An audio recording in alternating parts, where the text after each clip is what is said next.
Do you want to introduce yourself? I think everybody knows who you are. No, okay. Yeah. Hello, everybody. My name is Keoni Payton. I go by the artist moniker of Painkillers, and I'm a graphic artist, surfer, dad. Well, we live down the street from each other, but have never met before. So this is cool. Yeah.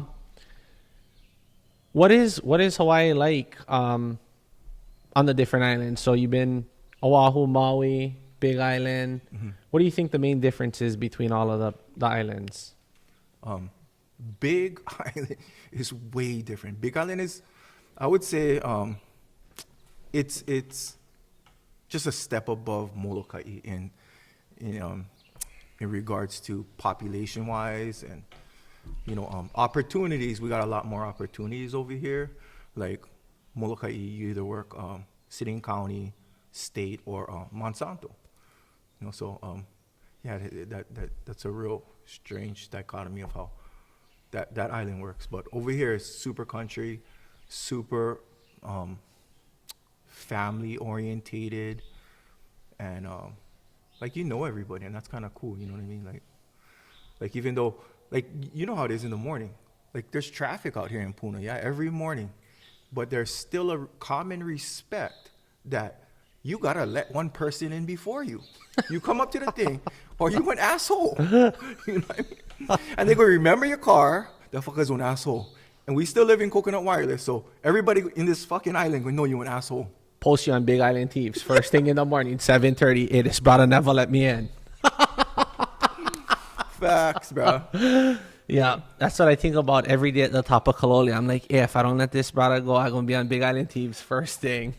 See, and that's what social media does today too, yeah? It holds you accountable. Yeah. So I think with a lot of things that you see happening, man, sometimes, I put myself in check. You know what I mean? Like, road rage wise, just dealing with, messy people that normally I'd be upset. But, if they post that on, licking somebody or getting involved in something like that, and post them on social media, and then, everybody's just going to freaking attack you. It's weird. It's so hard to be professional nowadays, right? Yeah. I mean, well, once you know that, then you kind of navigate, is it worth it? Yeah. Is this confrontation worth it? Where will it end up? Will my kids see it? Yeah, and I think that's what Shane was saying too, right? When we did the podcast with Shane, he said that's the difference between a boy and a man is impulse control.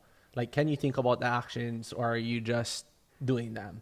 Yeah. So I guess that shows the mental maturity part. But so what do you think the top 3 problems are right now in Hawaii?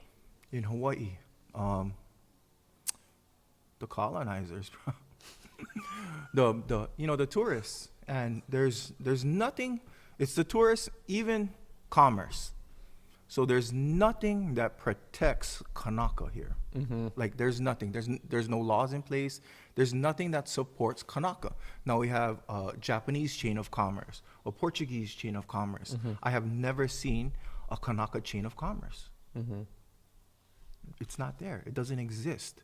And if you understand the history and the political history of Hawaii, then you'll see that that group has been marginalized and just pushed out.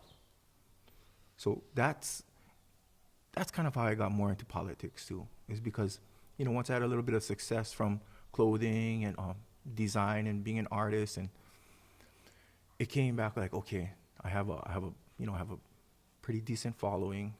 How do I segue that into building community now? Because I don't want to just win. Like, I go out with my friends and stuff. Some of them still do some wild shit. You know what I mean? But but it's nice when we all have money. Right. Like when we all we're fighting to catch the bill. Yeah. That's a nice thing, and that's part of what building community is. And I think they use that was that crabs in a bucket mentality. And I like to tell people, I saw it on another podcast too. I was like, well, our environment, the Kanaka environment, is not a bucket. So when you throw us in a bucket, we don't know how to act. And you don't see, like, you can go down to the cliffs. I go down there all the time to drink coffee. I've never seen farmer crabs pulling each other off the cliff so they fall in the water and die or something. You know what I mean? They're not gonna die, but you know what I mean? Yeah. But that's their environment, and they thrive well in their environment. Yeah. So how do we educate our environment and build community that's beneficial to a majority? Because it's not going to be for everybody. We cannot do that. Nobody's Superman. Yeah. So, but how do we build it in a way that it's beneficial to the majority, like a larger, broad majority of people here? I think you have to network, right? You have to get outside of your comfort zone. You have to sit down with like-minded individuals and have those kind of conversations about progress, right? Moving forward. And how you build community, how you create opportunities, and all those kind of things. So problem one is there's no Kanaka Chamber of Commerce, no recognition. Well, not only there's no structure, there's no foundation for us to build off, and actually, right now it's just we just gotta buy us some time. So if buying us some time is stopping foreign development, I'm sorry if that encroaches onto what you do for a living, but give it some time to breathe and some time for us to come up with a game plan that's going to be, beneficial, in retrospect for our people. You know what I mean? So what does that look like to you?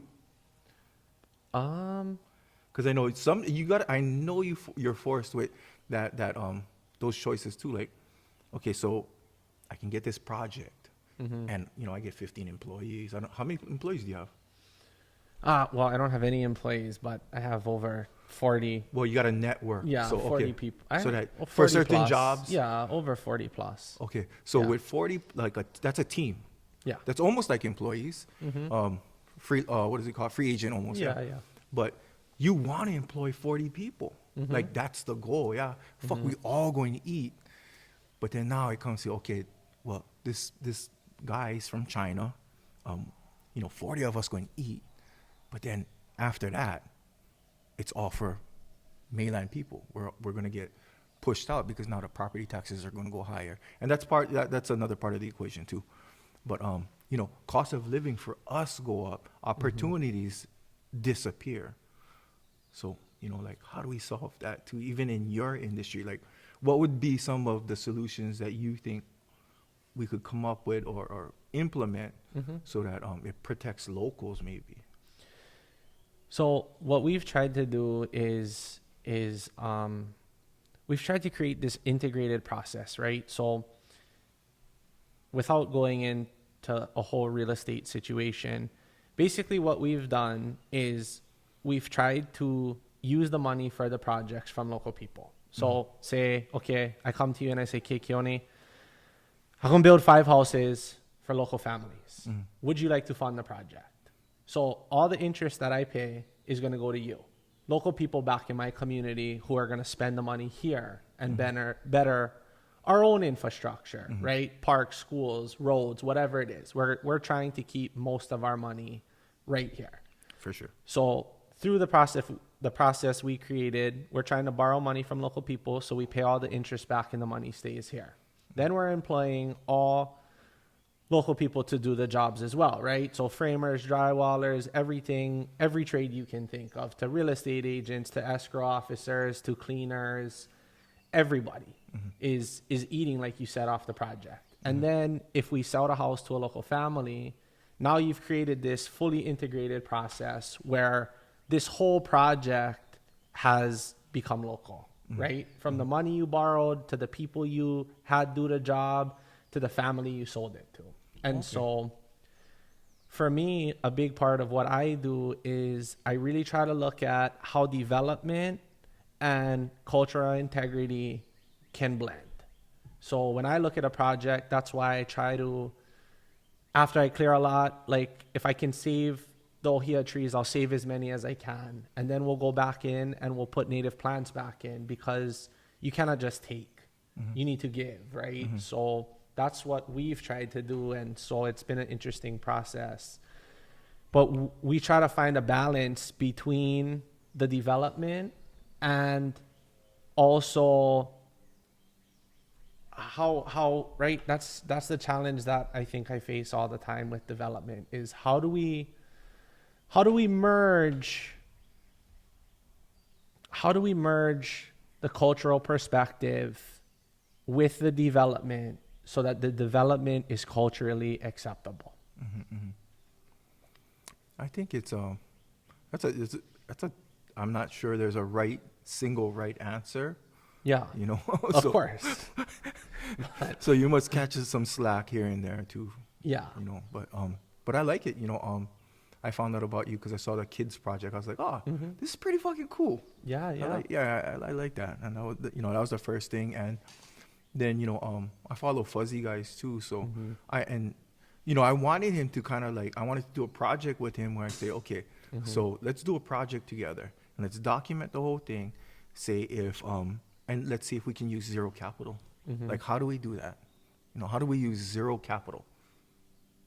And I was just, he looked at me like, zero capital, but how do we get it funded with zero capital? Of your own capital? Yeah. So say we wanted to do a house together.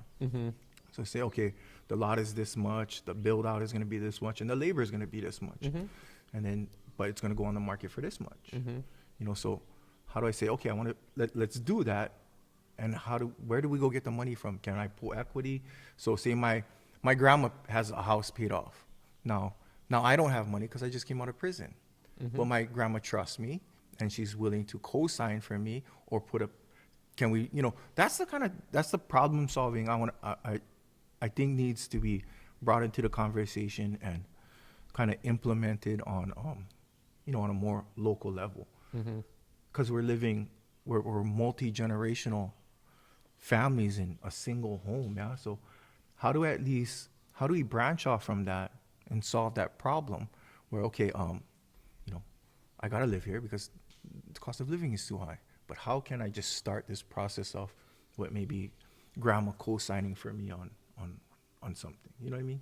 Is that possible? I don't even know if it's possible, but so that's possible. You can raise the money in the community from private money lenders. There's all kinds of options. So you can partner with somebody. You could partner with somebody like Fuzzy, and you could say, oh, Fuzzy, you bring the capital. Or you could partner with someone like me and say, you know what, you provide the capital and I'll provide the project management, and partner in that way. Like, it's like if I came to you and I said, hey, Keoni, teach me how to do what you do.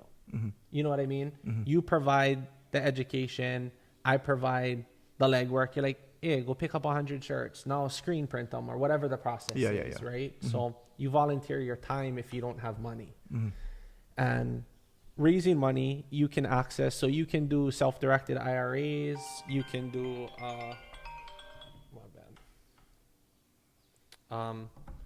you can do self-directed IRA. You can invest, so you can use your 401k or self-directed IRA. You can pull equity. You can raise money from private money lenders in the community. There's a whole bunch of options as you kind of go on in the real estate space. You realize that money doesn't really become the issue. Having a good operator is the most important part of the responsible process. fucking workers. Exactly. Like, so everybody's like, oh, the money. Well, I always say that you can give money to somebody who has a project that looks great and they're not a good operator and lose money. You can give money to a good operator who has a project with small margins and still make money.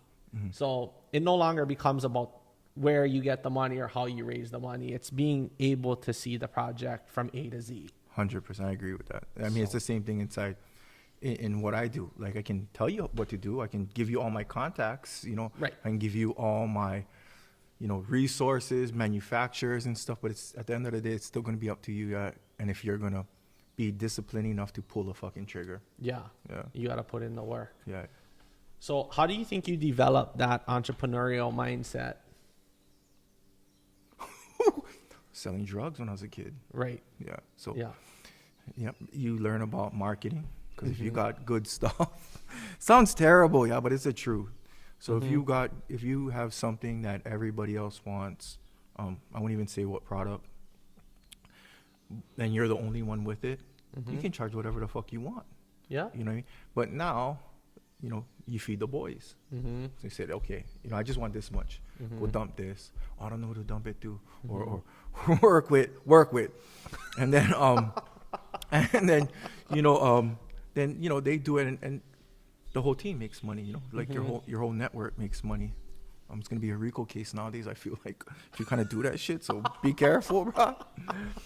But but that's pretty much where I got all my entrepreneurial skills. When I was doing that, I was always looking for a front business. Right. Like what do I do to so Wash people the don't money. know what I'm really doing. Right. And it has to be people have to be able to buy it. So the optics have to be there too. Yeah, like I see him moving a lot of. I saw videos and stuff before. Mm-hmm. But I went to UH to learn videography. So, when I was selling all these videotapes, people knew I was going there for videography, and me and my friends are going around and filming, and we go to the car shows and we'd sell hundreds of these tapes. But even that, I didn't want to hang out at the car show. I make one phone call. In 15 minutes, I'm making $5,000-$10,000. Well, the whole car show, the whole weekend, I'm gonna make $3,000. Right. $2,000-$3,000. Then I gotta split them with 5 boys. Not to mention all the Cristal champagne and Moet and everything we're just blowing on money on. You know what I mean? So it's free, basically. Yeah, dude. So we're not really making money though. But you're having a good time. Yeah. And Yeah. I think that's another thing that I really learned to appreciate too. Was like now we're all in prison, yeah. And we're sitting down with like-minded people, Right. and we're talking about how good life was before on the outside, and then like we always remind each other, yeah, we got some fucking great memories, man. We'll get out of here one day, and you can't take that away. You can take the money, you can confiscate the whatever I have in my bank and safe deposit box and cars and boats and stuff, but you can't take my memories away. Yeah? So Right. that's memories are valuable. For sure. So how did you switch the hustle, right? So you go from selling drugs, you get busted, you go to jail, you come out, you have nothing.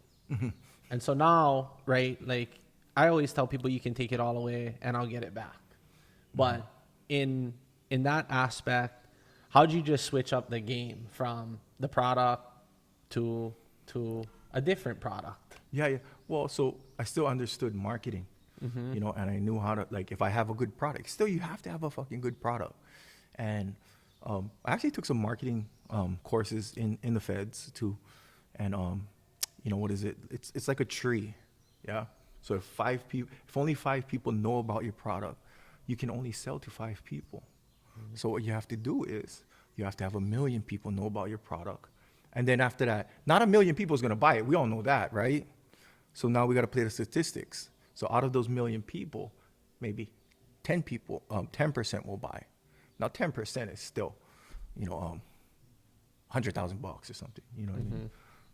So based upon that theory, I got to show 5 million people. I got to show 10 million people. And I think that's where it gets all crazy and weird with all the clout chasing and all this weird social media dynamics and creators and influencers. I know. Like, what are you trying to influence? I don't really know because I'm not an influencer. No, but you don't like the title, but you are ready. You stepped into that space. You have a podcast. You're putting content out that influences people and inspires people. So it's not a bad thing. An influencer is not a bad thing if you're doing it. It's structurally sound, and you're doing something beneficial. You're not just taking. Yeah. I mean, I think for me, I was more trying to just create inspiration, opportunity, and kind of positivity more so than, I guess, really influence a market. Yeah. Not really trying to sell a product per se, but just sell like a positive lifestyle. I don't even know if I would use the word sell, but present anyway, and so I think it just, I think people like you and people like myself are what the younger generations kind of need to see. They need to see that like you can come from anywhere. You can face these challenges and you can still make it. You know, I think a lot of people get caught up and they just give up too soon. Whereas I think the trials and the tribulations, that's what builds the grit, right? Like you pray for success and you're faced with challenges to see if you're ready for the success. Yeah. You know what I mean? For sure, 100%. I agree with that. Yeah, I think that's pretty much what I was going for with the podcast. But you're right. It is definitely turned into something more. It's a cool thing, you know, and that's what I like. That's what I appreciated and respected, because you brought on Jared, who, you know, when we go to these county council meetings, bro, like I'm pretty sure they're like, oh fuck, Jared came, and then now he has like a whole bunch of people that go with him too, Right. and then now they're probably like, fuck, you know what I mean? But I like that, you know, I like that you brought him on the podcast, because I fact check Jared, like we have a group too, yeah, we have a nonprofit too, yeah, and sometimes, dude, we yell at each other, dude. It almost comes to blows sometimes, you know what I mean? And then, you know, sometimes somebody will walk away, walk off, you know what I mean, to stop it from escalating. And then the next day, it's like, hey, what you guys doing? You know what I mean? Like brothers, like family. Yeah. You know what I mean? Like, you're not going to stay mad at your brother. You know what I mean? We just come back to the table and you say, okay, I understand. And, you know, let it sit with you for a little while and kind of think about what just happened, the conversation, and try to understand their perspective. And I think that's the cool thing about podcasts is it's long form conversation where, you know, I thought Max Gaines was a jerk, but I heard his podcast and he's kind of cool. You know what I mean? But because that's what they associate with success. Because I get it all the time. Right. Oh man, you're pretty. I didn't know you're down to earth, bro. You're pretty down to earth. I'm just like, dude, I'll give you the shirt off my back. Yeah. I don't know. I think you just view yourself the same. Yeah. I don't know. For me anyway, I don't think like you see the success and then your view or your opinion or yourself changes, right? You know, like we view movie stars or these people, we're probably like, oh, they're crazy. And they view themselves just as the same person, you know? I mean, day in and day out, I guess. Yeah. That movie stars are a weird space because I know some, and it's a weird space too for them. And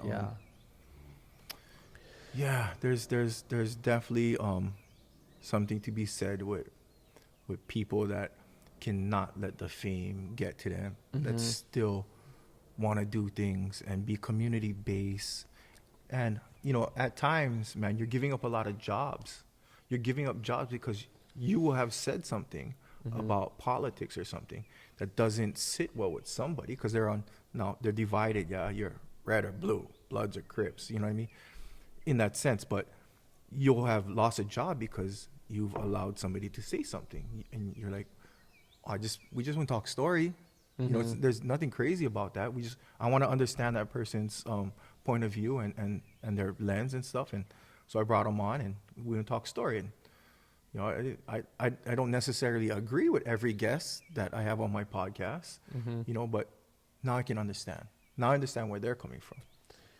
You know, I think people should see all sides, right? So I don't bring, there's no favoritism. You know what I mean? Like, I think the platform should be open to all opinions, and then the people are presented with the facts, and whatever facts that they align with, they can make their decision based on that. It's like you walk into a t-shirt store and there's Farmers Market Hawaii and Nike. Yeah. You know what I mean? Like, you're presented with both options. Whatever you buy is up to you. For sure. So but it's funny that you said that, because now that's politics too. Now politics wants to take away that option, and you know, they villainize, and there's a lot of money involved, and they want to. So people that speak out for the community, now you have all, like, you need to that person's uncontrollable. So how do we control that person? We get everybody to fucking attack him on social media. You know, and they have money. They have marketing teams that go out, make fake pages, and they make, they troll people. Have And you they really experienced that? Yeah, for sure, 100%. Like you just have people. Yeah, 100%. And I saw it with because you're from Ko too, so I saw it with Ikaika too. And people would even tag me in Ikaika's post, like, oh, listen, because he's very brash. Right. You know what I mean? Fucker's honest. Yeah. So when they tag me and shoot me his thing, what he just said, first thing I'm gonna do is fact check. You know what I mean? Make sure that what he said is true. Because if it's true, I can't say anything. Now it just becomes opinion and his delivery, which is that's him. You know, that's how he does his delivery, and I'm fine with it. And it got you to send me his conversation. You know what I mean? And I like it. You know what I mean? You think they're people are trying to sending it start you shit. Try to sway Totally the politics. Well, not only that, we live in a time that people love drama. They love seeing people go head to head against each other. So does the algorithm. Yeah, the algorithm too, for sure, 100%. But but now kind of like we know that. So how do we navigate now? We can't get into we gotta just support, man. If we can't support, we don't say nothing. Just don't say nothing. If it's not beneficial, if you're not gonna add something, to the potluck, then bro, just shut up. Stop taking food off the table if you're not bringing anything to eat. I got you, bro. Yeah. But I mean, that's how it is. Everybody's always trying to take food off the table without bringing anything. That's just the world we live in. You know what I mean? And everybody hungry. So we all get that one friend. I fucking brought ice cubes to the potluck. Yeah. Yeah. There you go. Fuckers melted before he showed up. Yeah. But even that, like, I have such an empathetic lens that I'm just like, maybe he's having a hard time right now. Yeah. So, roll the sodas in them. Cool the sodas in the beers. Bro. And there you Let's go. go. Yeah. Keep them eating. Yeah. So with time, right? You said you guys need time to come up with a plan. So what is the plan look like? The plan looks Kanaka. The plan looks Hawaii. It doesn't look China. It doesn't look Ukraine. It doesn't look Palestinian. It looks Kanaka. And you can go anywhere in the world. And I think that should be always the foundation of starting anything here is it Kanaka first off. We gotta make sure that, like, we're the host, we're the host nation. You gotta make sure it's cool with us first instead of us asking to sit at your table. Largely in part, this is still our table. And understanding the history of Hawaii and the politics behind it, like, you can confidently say it still is. The kingdom still exists. And so now, knowing that the kingdom still exists, how do we include people? Because people are afraid of change. And the thing that I'm afraid of popular people using their popularity. Because everybody asked me to run. Hey, Keoni, bro, you have a big platform. You should run. And I thought about it, and I'm just like, shit, do I want to run? Because now it seems like I have something, I'm trying to get something out of it. And I don't want it to be perceived that, I'm doing something to the community because I want to get something out of it. But I want to fucking build. I want to build community. Like I said, I want us to all have options, and there's been a lot of times probably for every family during the past 3 years that is a homeowner that had said, fuck, I can get this much for my house right now. They're going 100,000 above asking. You know what I mean? I can get this much, and I can buy someplace in Texas. I can buy someplace, Oregon, and live the rest of my life on the difference. You know what I mean? If you live humbly. And we've all faced that. Probably all homeowners have thought about it. It's crossed their minds, yeah. But then that's like giving up. Right? Selling your place and moving. Yeah. It's as a Hawaiian, it's kind of like giving up, man. So building. I thought about it. Selling your place? Yeah. So what does building community look like? What does that entail? Opportunity, structure, opportunity. That the opportunities don't go to the same small group of people all the fucking time. Mm-hmm. It gets dispersed. Like, stand in line, take a turn, man. You got something last time, now it's this person's turn. You know, you don't have to have everything and get it all. Like, we can all get a little. Mm-hmm. You know, and have a side hustle. You know, do something on the side too. I think if we have a side hustle and we do something on the side, like, we can hold a job and have a side hustle. You know, we have the technology, man. Like, with the power of our phones. we So can go somebody anywhere in actually the just world. commented on one of my posts, like, 9 to 5 is enough. For some people it is, man. For some people it is. And do you never get like this? Like, when a project is fucking, it's not happening. The drywall guys never show up. The masons when fuck up. The rain when fuck everything up. Its foundation there's cracks. You just never think, man, fuck, I rather work for somebody. No, No. no. Okay. I don't know. For me, maybe I'm just like, maybe I have I don't know if I want to call it a disorder, but like, the more challenging it is, the more it's enticing. Like, I don't know. I feel like the harder it is, the more I rise to the occasion. The easier something is, the more smooth flowing, the more I see complacency, and I'm like, on to the next. You know, so for me, like I said, like, the more you present the challenge, the more I will answer that. Yeah. How many kids do you have? 3, 3. What are their ages? 9, 6, and 8, about 18 months. See, and that's how I base value to it. Like, will it take away time from my kids? So sometimes, you know, sometimes I'm just like, and that's what it's come down to recently. You know what I mean? It's like, shit, man. I got my first son, and I really enjoy spending time with him and doing goofy things with him. And you know, like, it takes away some of the drive that I have in my career. Like, you know, some of the fire. I feel like I don't have the same fire I had 10 years ago when I started it.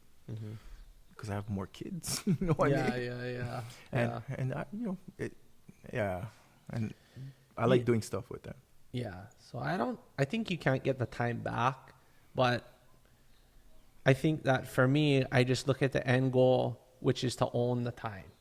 So the sacrifice is now, so that for the next 50 years, I have the time where I can try to mitigate it back and forth forever, right? I can say, like, okay, well, I'm going to dedicate a little bit here, and then never really progress too much in either area, because anything you do, you're going to pay one way or another, whether it's with time, whether it's with blood, sweat, and tears, whether it's with money. You're going to sacrifice something when you're creating something, no matter what. So for me, I look at it and I say, you know what, maybe if I sacrifice the next 2 years, if I take, you know, say 20% of the time I was spending with my kids away, right? And I dedicate that 20% to my business. After these 2 years, now I can dedicate 90% of my time to my kids, because I've created enough passive income to now I can say, okay, let's go on a trip for 2 months. You know what I mean? Whereas if you don't have some sort of income stream to support that, you're never going to go on that trip. You know what I mean? Yeah, for sure. So, well, I guess I was like talking about, like, when is enough too, yeah. You know, like, come on, Jeff Bezos doesn't need any more money. You know, Elon Musk doesn't need any more money. None of them need any more money. yeah. You know, but they're still going. And sometimes I think it's passion projects. Yeah. Well, Elon got 5 kids. You know, but He you know, probably doesn't watch them. yeah, he cannot. There's no way. It's not possible. Yeah. You know, and it's like Steve Jobs, yeah. Towards the end of his life, he said, "I traded all my time and for money, and now I would trade all that back for my health back." And I was like, "Oh shit, that hit me." Yeah. I don't think the end goal is money. I think the end goal is freedom, which means you have to own your time. If somebody else is in control of your time, then you're not really rich. You know what I mean? Like, if I get to dictate what you do every day, you're not really free. You're not really rich. You know what I mean? If I gotta wake up and go to this place, whatever you want to call it, or do these things in order to pay my electric bill, pay my car payment, pay my mortgage, then are you wealthy? Yeah. You're definitely not free. I think, So for me, it's legacy. yeah, Yeah. for me, I think I just wanna wake up and just own my time. You know, I don't want to have to be anywhere when anybody else decides I have to be there. And I don't mean in terms of a boss telling me like, hey, Max, you need to be at work. I mean in terms of like the power company and the tax man and the grocery bill. You know, I'm just trying to create enough passive income to where when I wake up, I'm in control of my time. Yeah. I like that. Yeah. Valid. Super valid. But, like I was saying, for me, it's like, it's legacy after that. Because I did so much in, have like, I can put my life in before and after perspective. And the before was I did everything. When I was bored, I wanted to go clothes shopping and sneaker shopping. I'd book a flight. I'd go to LA or San Francisco, buy whatever I wanted. I'd take my friends, girlfriends, and so I've lived that lifestyle where it's like, yeah, it's fun. It was cool. I got to experience what, stars get to experience, like, and then, then there's the after where it's just like, well, maybe I won't do that now because the money is better spent in different areas now. But I can sit back and I say, shit, I kind of did it all. You know what I mean? So now I'm at this space where I want to be in the service of people.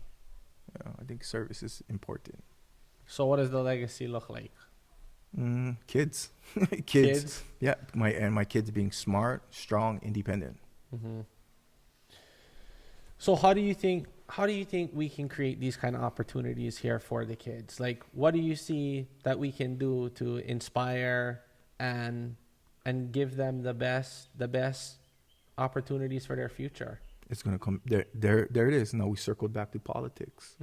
Now we circle back to education. Now we circle back to government programs and how money is spent on nonprofits of friends instead of nonprofits that put good back into the community. Misallocation of funds. Now, we're gonna always circle back to that because it would be like, I like what you do. I like your cakey work day. My dad before drugs was what is that? He's a heavy equipment operator too. But I like what you're doing. You're giving kids options, and they might get a passion to heavy equipment operator. Now you've just given them a career. And for me, it's like, okay, teach people how to design and market and create a brand. And I don't like gatekeepers. Like I fucking hate gatekeepers. Like when you get someplace, man, let everybody in the door. And I don't know if you listen to Joe Rogan podcast, but you got a podcast. Oh, what's your podcast? He always does that. He always promotes his circle. Right. It's not even in his circle. It's just guess. Oh, what are you working on now? Okay, I have 10 million listeners. What are you working on? Tell us about it. You know what I mean? Because out of the 10 million, there goes marketing. Yeah. Right. So I think that's important. I like what you guys are doing, but trade schools. We don't have trade schools anymore. There's it's too dangerous to do wood shop in school, automotive in school. Like I was talking to Alabama about this too. It's about senior projects, bro. Putting together homes, like having a senior project. That's their class project where they build a home. They all work on it, from electricians to carpenters to plumbers, and they sell that home. At the end of the year, they sell that home, and they get a fucking check. Now they can take that check and invest it in themselves. But most of them probably gonna buy one Toyota and lift it Toyota, bro, with some sick rims. You know what I mean? But And then the rope chain next. yeah, 100%. But I think if we at least give them that opportunity and that option. But like, you think that like anything less than 12 is even like baller, or what? I don't know. It's like Like I moved away from that. Like Yeah. if you cannot even afford on 12, just save the money, yeah. Yeah. I mean, nah, get something classy. Yeah? It says classy. There you go. There you go. I don't even feel comfortable wearing my shit anymore. Yeah. Yeah. Mm-hmm. I just look at everybody. I'm just like, fuck, dude. It's tough right now, and I feel shitty. I feel Yeah. shitty that, and, there's some guilt that I have it so good that I'm just like, I don't even wear them, bro. Mm. Yeah. But yeah, Shit, sell 'em. yeah. But if you have to sell it, you couldn't afford it in the first place. Oh, fuck. Or maybe that's just like letting go. Yeah. Yeah. I mean, that's how I feel about some of my stuff sometimes. I feel like it's almost like a different level of understanding, and it's like, I don't know if it's about affording it or not. It's just about moving on from that chapter, That's a good way to look at it. Yeah, I can see that too. It's like, I get on Corvette and I don't ever drive it. And it was real cool when I bought it. It was like on milestone. You know what I mean? Yeah. Treat yourself to something. Yeah, felt fuck, you made it to a place where like the item represented like a financial milestone. Mm-hmm. And now I'm like, you know what? I don't even need it. Not even financial, personal too. Yeah, like fuck, I did it. Yeah. I treated myself to this thing, and it felt good for a little while, and then you just accept that feeling, and yeah, you're right. You just move on. Yeah. Yeah. And it's, I don't know. How old are you? Yeah, I'm pretty old. I'm in my 40s, bro. But Yeah. so Well, the older I get, I feel like simplicity is a lot more appealing. Like simpler, easier. I mean, when it comes to like eating, like just simple, like things are just like simple. Like the more stuff, the more clutter, the more to take care of, the more to clean. You know what I mean? yeah, So, true. Yeah, I mean, you look like you got a lot to clean, though. brah. But I like seeing this, man. It's very impressive. I look around here, I'm just like, I'm impressed, man. You're doing good, Oh, and I thank like you. and I like locals to do good. I appreciate it, bro. So, what kind of nonprofits should we be spending money on? So you say nonprofits, the funds are getting allocated to certain ones. Where should it be going? What nonprofits are out there that you see right now that you really think would benefit from this? There's hundreds, and they don't get a seat at the table. Like, we don't get a seat at the table because we show up at these county council meetings and we're hammering them and holding them accountable. So, like, when the funding rounds come up, we're over I don't know, bro. These guys are assholes. They put us on blast. Because I will do the deep dive. I will look into your LinkedIn. I will look into what boards you sit in. I will go on DCCA. I will go on all those things and find out what, before I even attack you. Or before I even kind of come after you in that sense. And, but, yeah. How do we like create a table where everybody has a seat, right? So we were talking a little earlier about the politics in prison, and you're saying like you're forced to figure it out, right? You can't really, there's nowhere to go, right? So you got to figure out the situation. So how do we create a table where everybody has a seat, everybody has a voice, and we're able to kind of figure these things out? I think it has to be more welcoming. I think we have to invite people. I think you have your kuleana is to invite people into the onto the table and say, hey, I saw what you're doing. How can I support that? Because I'm doing okay. You know what I mean? So how can I support you guys now? And vet them though. Make sure, audit. You need a good audit. Where's expense audit? Overhead audit. Is everything being spent on what you pitch to us? You know what I mean? Like, you never go do, get one house project and go buy yourself a Corvette, and then now no more enough money for go buy the materials. You know what I mean? But that shit does happen. Yeah. I know it happened before too. So, how do we got to? Well, that's having a good operator. Back to what I was saying before, right? Yeah. Like, you get on bad project and you get on good operator, you can still make money. You get on bad operator and everything pencils out on paper, looks like you'll make $1 million, you can still lose money. So I think, yeah, you really, like you're saying, right? You got to vet whoever's in charge of taking it from A to Z. But give them a chance. Yeah. Give them enough rope to hang themselves with. You know what I mean? I think that's super important because I'm pretty sure you'd be surprised. So there's hundreds, you said, right? Yeah. So how you give hundreds of them a seat at the table? You vet them. You invite them to the conversations. You say, what are you doing? And you can collectively know, if they're going to do something good or if it's a scam, and everybody else will know. And so how do you decide, or what does the panel look like? Who decides where the funding is allocated? How do you create that? Well, going back, why there's a Chinatown in every city? The dumplings. Well, there's a Chinatown in every city because the Chinese get together. They created just like the Japanese, and this is what they did here.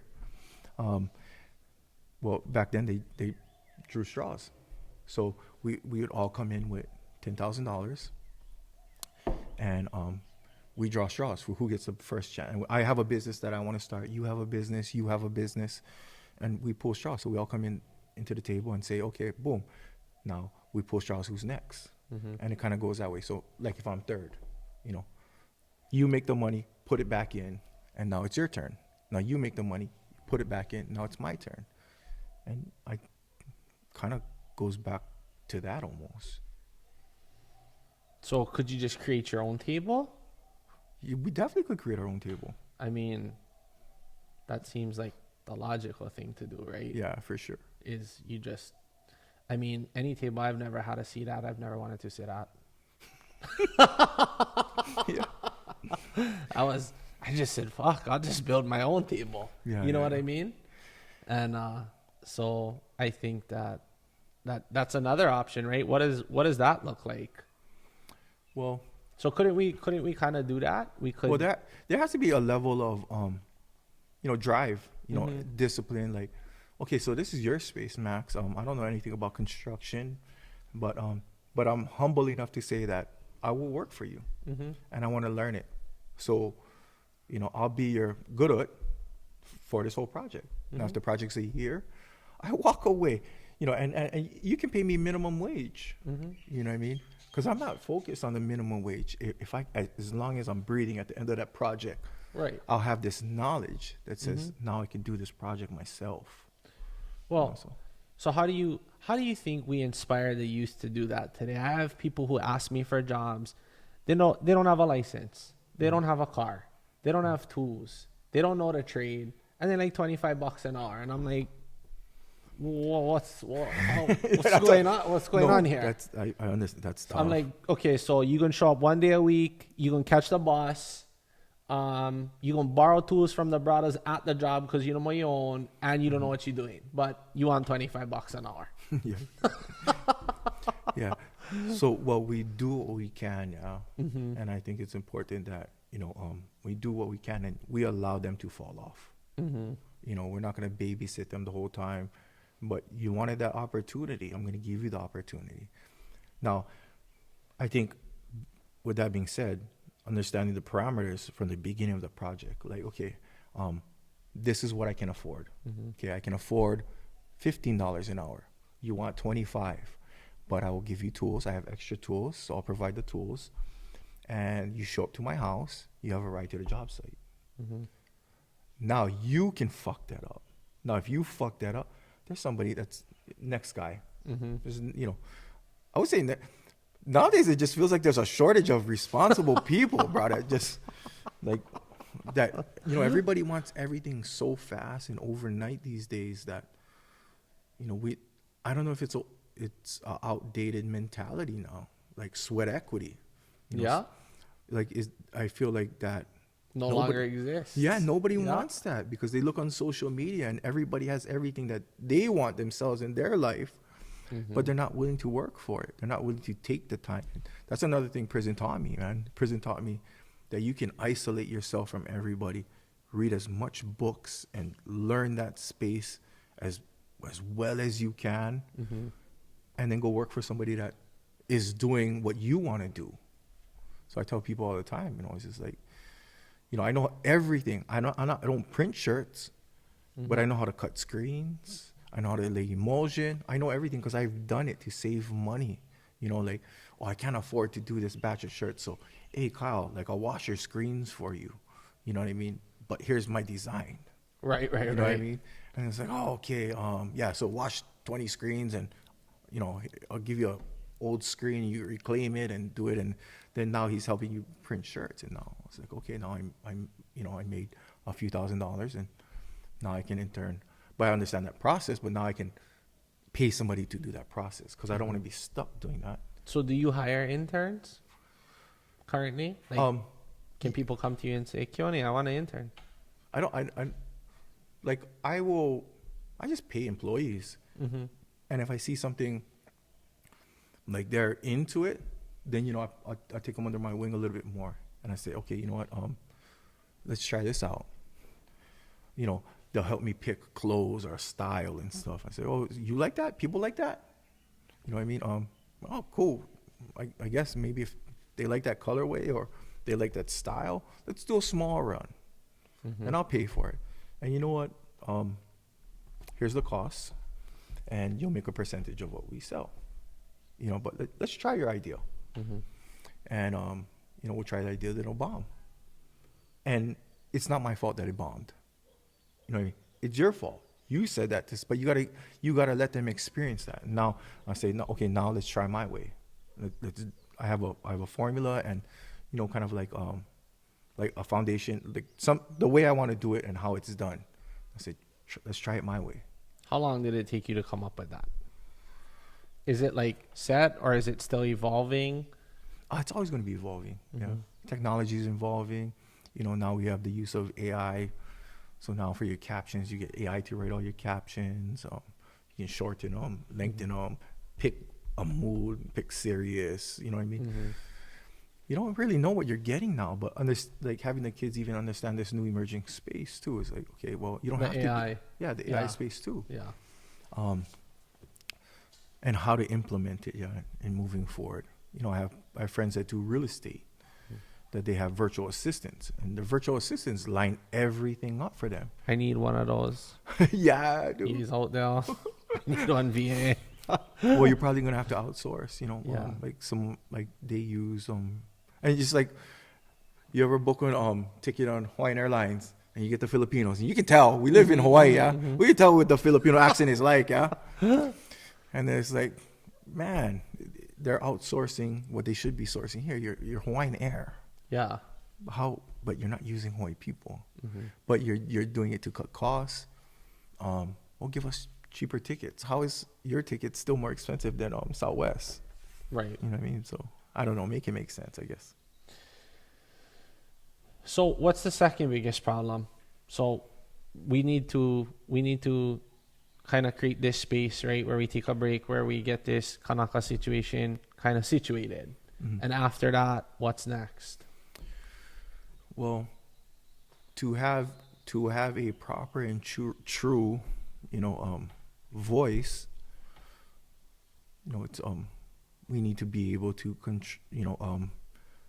oversee the elections, election integrity, because BJ says this all the time. If I count my votes, I won. If you count my votes, you won. Right. Somebody else has to count the votes. And there's a true number in between all three of us, independent party, your numbers and my numbers. Right. There is, and you can average it out. So I think that's important. And also, I think it's important that we don't vote for, a friend, a family member. If you don't see them, like, this is the thing that we suffer in Hawaii, is we're related to people. So, when uncle is running, he says, oh, yeah, that's my uncle. I'm going to vote for him. But your uncle doesn't know about this. This is like, you would hire one guy to do your, lay one foundation when when he does roofing. No, it's the same thing with politics. Right. You know, and why are you going to hire one guy to do the wrong job? Because he's your uncle? How many times you would lose money if you hire your family members and say, hey, Max, bro, I can do this, bro, let me do them. And you think about it, he's like, you fuck, bro, I never seen you lay concrete ever in my life. I never seen you do drywall ever in my whole life. Or the years that I've known you, I've never seen you do drywall. Yeah. Why do you think you can do it? And vetting those people and saying who's out there at these meetings, you know, who's fighting right now. So how many of the people running do you think have done the things that they're campaigning on? So I've had multiple people already ask me about housing, right? Politicians. I don't see any of their portfolios in terms of real estate. Why wouldn't you see it? Because they don't have one. No, but you should be able to see it. That's my thing.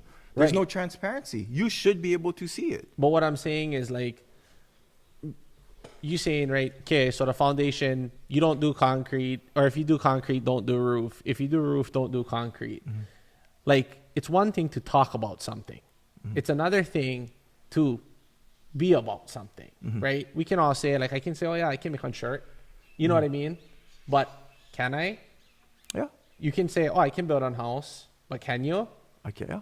You know what I mean? Yeah. So what I'm saying is, like, okay, how do you differentiate between who's just talking and who actually has the skill set to implement? That's exactly, you just answered your own question.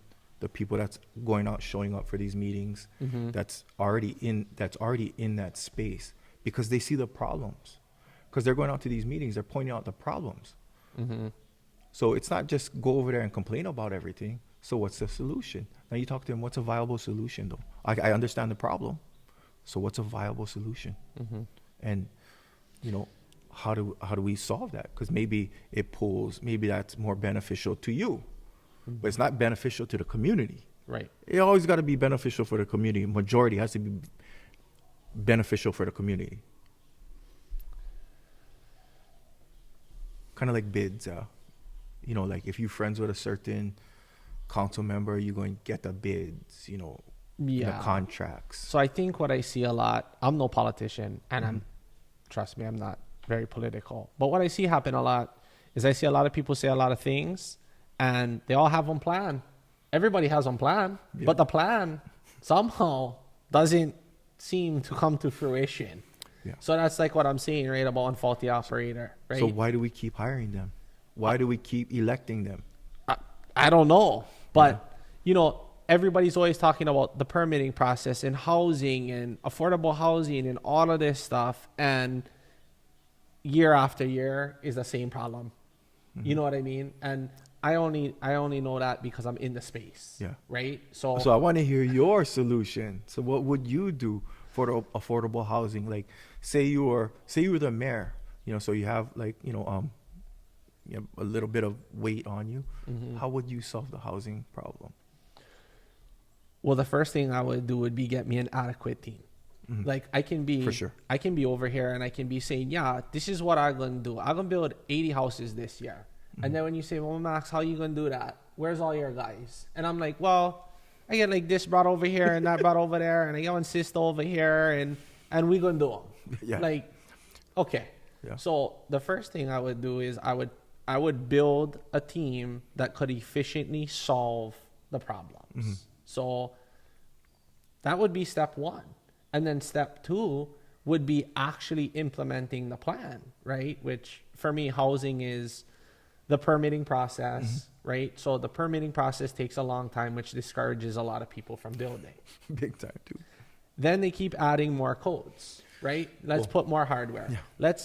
Let's put more sheeting. Let's do all these things that are going to make a house more expensive. But then let's talk about affordable, right? So let's implement all these things so we can make them more expensive. And then let's now put the word affordable in there, right? So you have to figure out a way to cut the time, because time is money. The longer it takes you, the more it costs.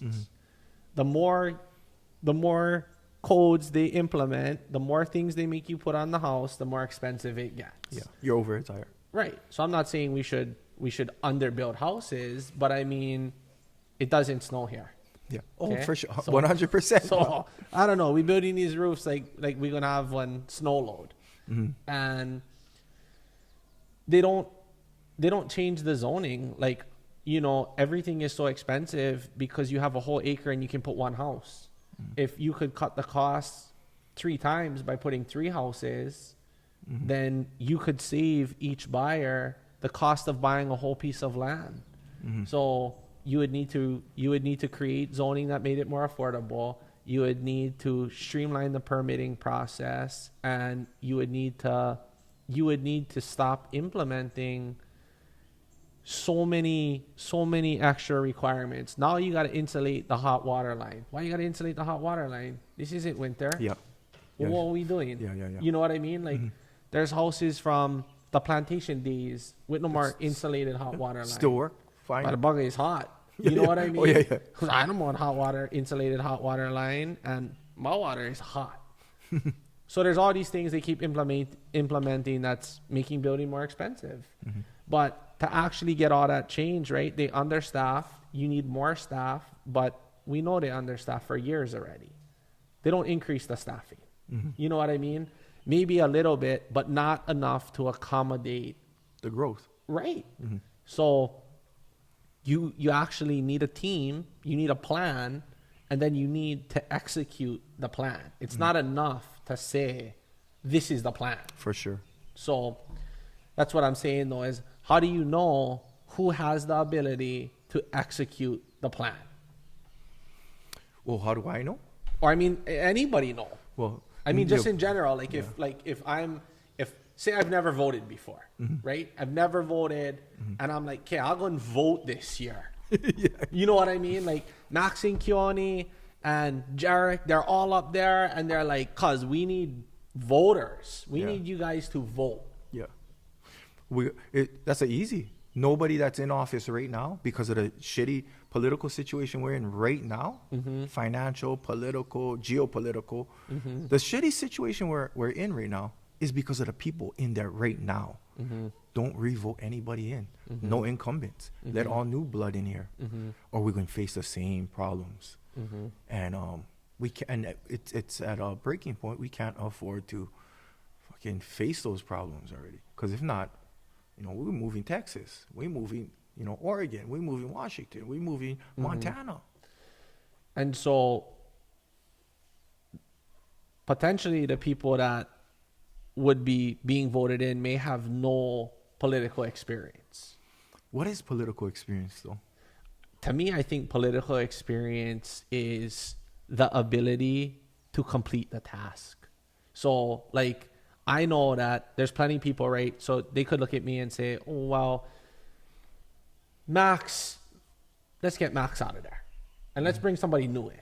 But I have over 10 years of experience. Like, I know how to navigate the process. I know everything that needs to be done to get to my end goal.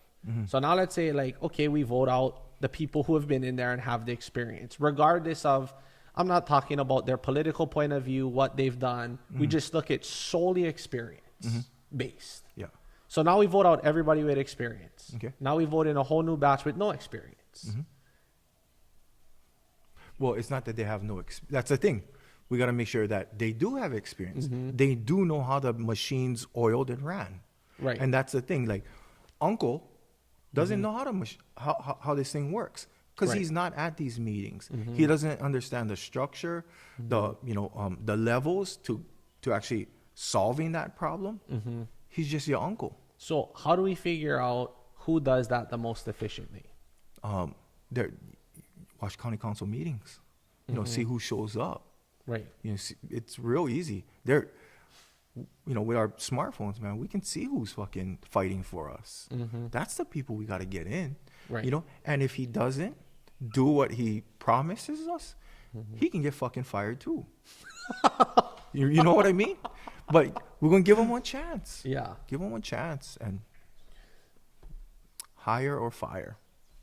But how you can't really just get them out, right? Well, going back to what you said too, it's a service. Yeah, it's kuleana now. We got to remember that serving is kuleana.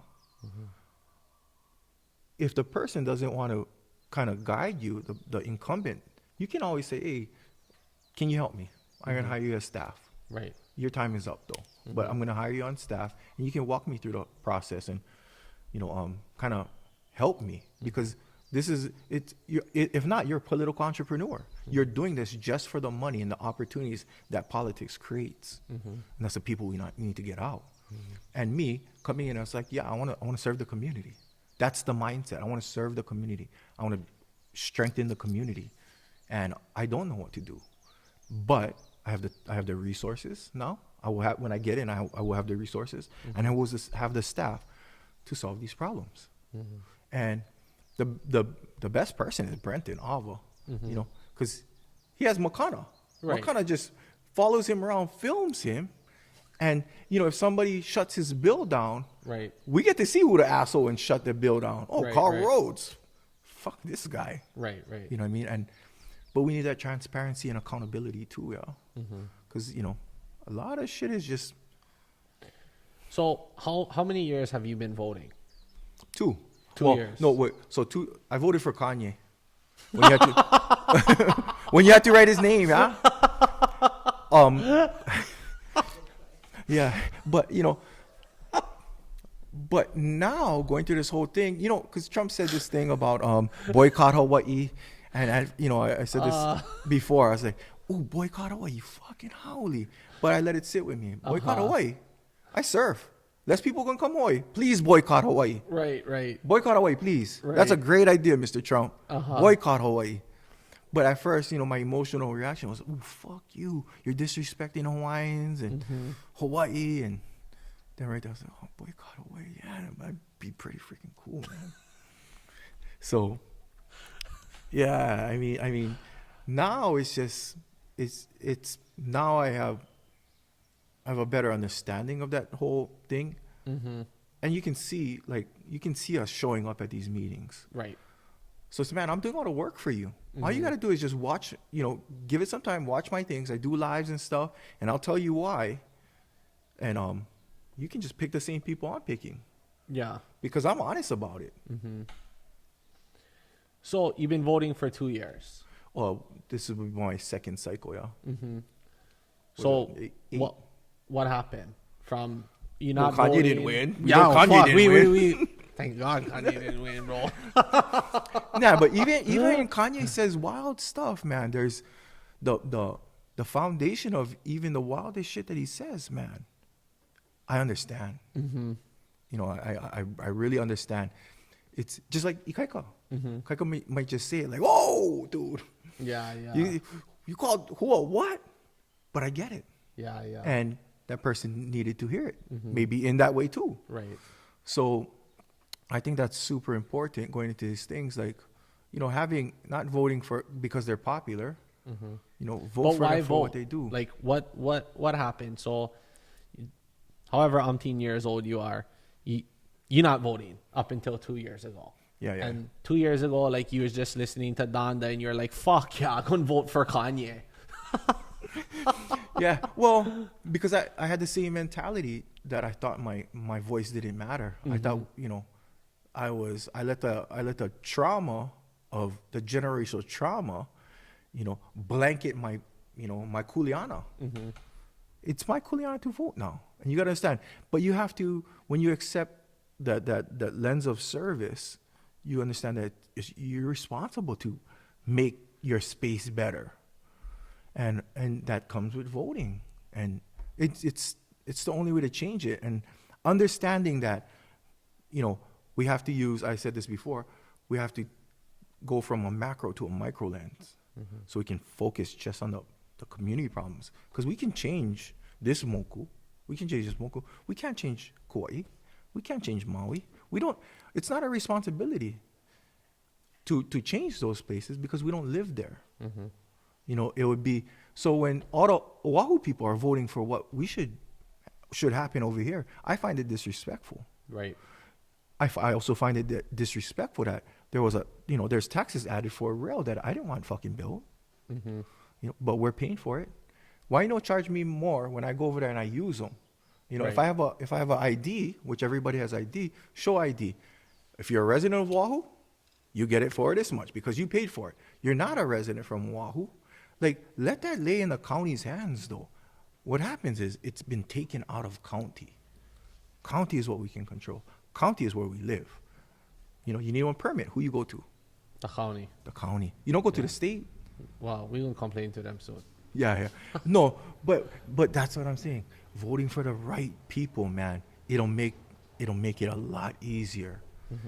You know, hiring. You know, well, I would get rid of the what is that? It's unionized. So the permitting process, they're only allowed to do so many permits per day. That's bullshit. You know what I mean? Why? You know, it's on. Because we have shitty people. I They're don't know bosses. if anybody has that answer. Like, yeah, why? So you make a process hard, you make everything difficult, and then everybody talks about it and the solutions to it. And then you keep making it difficult, it keeps continuing to be hard, and we keep having the same conversation. That's why You know voting what is I mean? important. Huh? That's why voting is important. Yeah. Well, so I mean, but that's the thing, right? Voting is important, but whoever gets voted in needs to have the plan and be able to implement the plan to change it, or are we just going to keep being stuck? Well, just like you said, you would get a team involved. Yeah. So that's any of them can get the team involved. You know, the problem nowadays is that everybody tries to do things they're not good at. Okay? You know what I mean? So Yeah. me, everybody's like, oh, work on the things you're not good at. I don't believe in that. What I do is I do what I'm good at, and I hire people who are good at what I'm not. And we're all functioning at peak performance because you're doing what I'm not good at, but it's what you're best at. I'm doing what I'm best at. And so everybody that I'm working with is doing what they're best at. Like you said, like, why have a roofer pour the slab? Yeah. Right? So you got to make sure that your team is doing what they're best at. You know, you're not trying to get the roofer to pour the concrete. So I think for me, that's the hard part of voting is seeing who is going to be able to put the right team in place and then execute what they're talking about, which is difficult because, as you've said already, like, the same things just keep occurring. Yeah. So it's one thing to have a plan. It's another thing to execute the plan, right? Like, how do we get from A to Z? Who do we put in there to do that? And how does that business get handled? And as an entrepreneur, and, you know, I have, like I said, you know, about 40 people a day, right? And I have multiple different businesses, and it's all about execution. Like, anybody can talk. Anybody can get up there and promise the world. I can do the same thing as a business owner, entrepreneur. Being a politician is not much different, I feel. No. But it's about production. At the end of the day, can you produce? So how do I know who can produce? Like, where's the thing. You don't know who can produce. That's the scary part about voting. But the people inside right now haven't been producing. So they gave you already know years who of cannot do 'em. non-production. Yeah. So Right. you already know who's not going to do the job. Right. So now it's just vetting the new guys coming in, the new wave, and vetting the new wave on, how do you think they'll do? That's the hard part, because as you just said, how do you think they'll do, right? There's no facts. Like, I come to you, I look at your business model, and you're like, brah, this is where I started, this is where I finished, here's my track record, this is what I did, not what I'm gonna do, what I might do. This is facts already. Like you said, right? You do an audit, like, here, this is factual. The numbers don't lie. Like, when I tell you, this is how many houses I built, this is what I sold them for, you can go pull up all the HUDs, right? You can see what I bought the land for, you can see my sale price, you can see my name on all the documents. Like, it's undeniable. So we're not going based off of thinking. We're going based off of facts, right? So a smart politician would say, okay, you know what? Boom, Max, I got voted in. Max, you're on my team. How do we create affordable housing now? Because you do Exactly. housing. Right. But I'm not going to you're going to become a gatekeeper, so I'm going to ask this guy too. It's like, I like what you're doing. Now we all sit at the same table. Here's the table. Let's figure it out, you guys. And I want you guys to fucking argue. Right. You know what I mean? And it would be my job to kind of take the meat and potatoes of what you both said. And But you don't really get to see the team until after. Or do you? you do. You do? Because who's out there fighting for you guys right now? Kaika's fighting. Junior's fighting. You know, these last few years have shown us who fights for us. Right. Never happened before. You know, so that's the silver lining on that dark cloud that's looming over Hawaii right now. We know who the fighters are. You know, we know who the not doers are. Now let's move forward. Nice. So, if you're thinking about voting, like, what is your advice to get more people to vote? Like the younger generation out there, what advice do you have for them, or what do you think voting means? Well, they're not getting the proper mentorship too, yeah. You know, because you know, politics isn't cool. First off, you know, everybody knows there's two things you don't talk about at a dinner table: politics and religion. You know, those things are very important. Very, very important, though. Why aren't we talking about those things? We are right now. Yeah. All I got scheduled is politicking. But that's gonna, you know, that's you know, and you're gonna be so happy, and that's gonna fall into legacy. You know, like when you do feel like, oh, you know, I did pretty well, I got enough money, I want to do more cool things with my kids, and I want to focus more on my health. Then even my passion for doing projects, maybe my passion is now to raise my kids to be the fucking next running back or quarterback for the NFL or point guard or something. You know, maybe that will be your new passion. You know, and that's just part of growth. Yeah. Politics, it will be my new passion. It might be. Shit. But you know, I trust you with putting together a affordable housing project. But you know what? Let's let the community decide though. You bring your ideas to the table. We have a town hall, and we let the community decide. We have technology. I can put an app up. We can have one vote right there, live on the screen. See, but I'm not even really trying to Yeah. to be in that space. You know what I mean? Like, I mean, if people ask for my opinion, I give it, and I offer whatever knowledge and advice or experience I have. But I'm kind of like you in the sense where, like, I have no political desire. You know what I mean? In terms of that, like, I think I'm trying to serve my community in my own way by creating a space where we can have these discussions, by just bringing education and trying to create that inspiration, and like with the equipment, just give opportunity. You know what I mean? Let the kids come, let them get on there, let them try the machines. You know what I mean? And just let them experience working and fun in the same setting. You know, that's what the state and the county is supposed to provide for our kids, though. Like, it's coming out of private people. You know, they have the funds and the money is there for you to just be the project manager for teaching these kids how to run on skid steer. We start off on skid steer. We're gonna move to a backhoe. Right. Then now here's a D4, D6, D9. You know what I mean? But you got to start at the skid steer. That's what I mean, kind of about creating your own table, right? Like, I didn't wait to be invited to their table. I just built my own table. Yeah. You know, and filled the seats. But I guess in that aspect of it, I think, like you said, right? Like, us as entrepreneurs, we've made it to a certain place where we're able to provide those opportunities. And so that's what I try to do, not only through the housing, but through the equipment. And I think a lot of people, if you can associate work and fun, it's a different perspective, right? Like, you show up and you can have fun at work. Yeah. Or being part of a good team too, because sometimes You might be having a shitty day, you hit a rough patch, but you know, you look forward to hanging out with some cool people. Yeah. You know, and then you get a project done, and that feels good.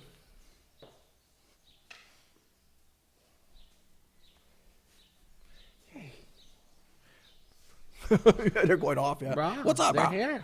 They're like, yo, we haven't got pet in 2 hours. Yeah. Cool. Well, is there anything else you would like to leave us with? No, bro. Just thank you for you know, sharing this space. Yeah, and I appreciate you coming on, sharing your mana'o as well. Anytime we can collaborate, and you let me know if you want to try to build a house with no money. I got you, bro.